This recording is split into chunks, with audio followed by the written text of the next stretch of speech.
के दर से उठा था कि वो रोक लेगी, मना लेगी मुझको।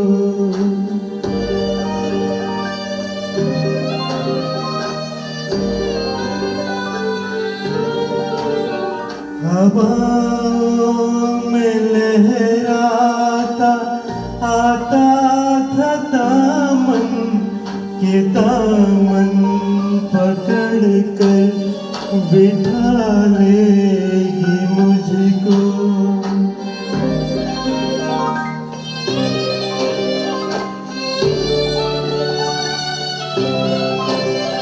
कदम ऐसे अंदाज से उठ रहे थे कि आवाज देकर बुला लेगी मुझको।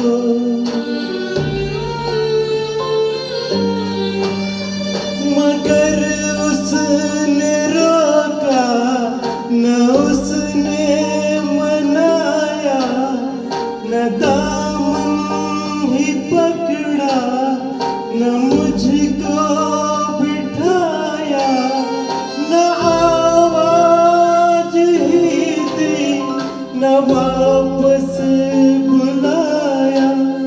मैं आहिस्ता आहिस्ता बढ़ता ही आया, यहाँ तक कि उससे जुदा हो गया मैं, यहाँ तक कि उससे जुदा